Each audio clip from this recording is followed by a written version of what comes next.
En cuanto a las fases constructivas percibidas en el edificio B1-2, podemos notar nosotros el primer estilo arquitectónico venido de otro lado. Es una pequeña fracción percibida en la fachada sur del edificio B1-2, el cual ya muestra la piedra saliente. Esto se encuentra muy próximo al núcleo de la estructura. Luego, con el devenir del tiempo, se toman nuevas estructuras construidas una sobre la otra. Es decir, la estructura de la fase 1 se encuentra a mayor profundidad que la estructura de la fase 2. Esta fase 2, como lo vemos en el gráfico, ya muestra estilos arquitectónicos con piedras salientes y paredes verticales, carentes de repello. También se perciben pasillos en la parte superior de algunas de las terrazas.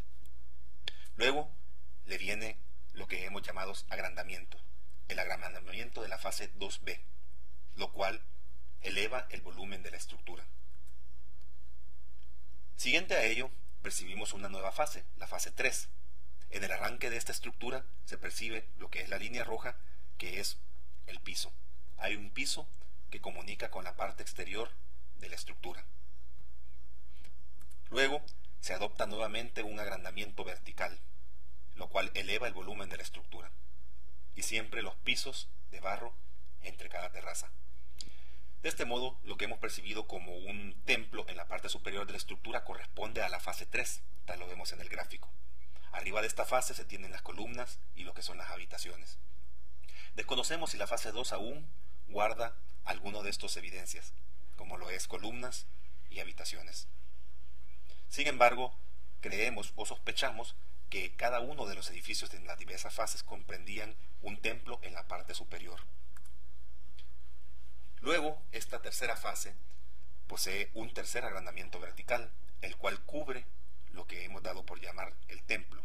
Se edifica nuevamente a base de piedras, otra fase constructiva sobre lo que son los pisos y las columnas, ocultándolo a la vista de todos. Luego le viene una cuarta fase. La cuarta fase corresponde a un edificio de paredes verticales, con piedras salientes y pasillos también edificados mediante barro apisonado. Estos pasillos también comunican todos los alrededores de la estructura. Tenemos también lo que son paredes de mampostería, lo cual repite el mismo patrón de la fase 3 y la fase 2, y conlleva también a la fase 1. Sin embargo, en la fase 4, en esta fase, el estilo arquitectónico tiene una variante. Las paredes en el último agrandamiento, que es horizontal, cambia. De este modo se viene la fase, la que denominamos 4B. La pared es inclinada, siempre utilizando lo que son las piedras salientes. Vemos también lo que es una quinta fase. Esta quinta fase es una estructura sobre la otra estructura nuevamente con paredes inclinadas o talud. Este talud en la quinta fase ya carece de piedras salientes, lo cual nos indica que se ha adoptado con el paso del tiempo una modalidad muy particular al sitio, una modalidad constructiva propia de la zona.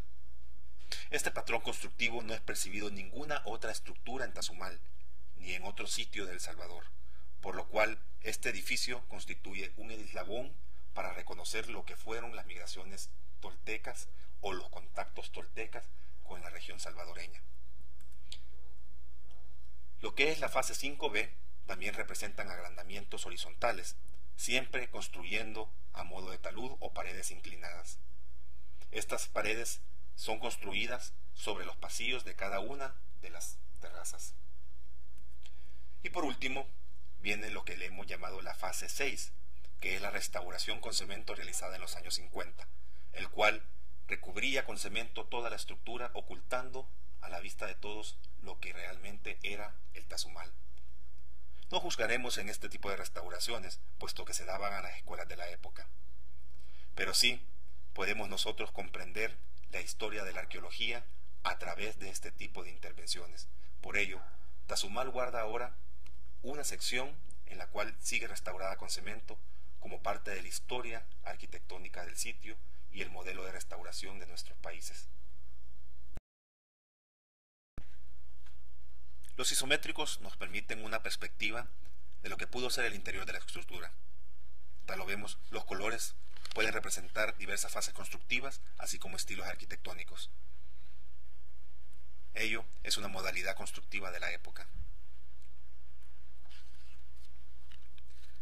Robert Cobbin ha sugerido que algunos sitios pipiles de El Salvador probablemente traten de colonias toltecas. Los contactos toltecas en aras de comercio o tributo de las provincias dependientes de aquel dominio pudieron también extenderse hacia los extremos de la extensa región mesoamericana, como Paquimé en Chihuahua, al norte de México, y Centroamérica, al sur.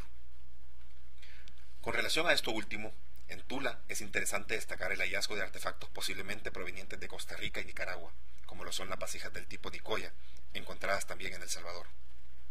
Así veremos que Tula se abastecía de productos foráneos, mientras se tiene un posible intercambio. Algunos investigadores en México han sugerido la existencia de colonias de postecas o comerciantes en El Salvador. Los hallazgos en Loma China pueden fortalecer este supuesto.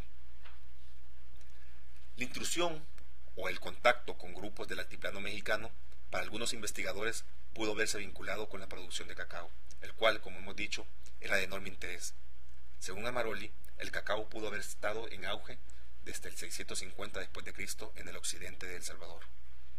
En la época de la conquista, bajo el mando de los pipiles, este producto se convirtió en el más denso y productivo de toda Mesoamérica.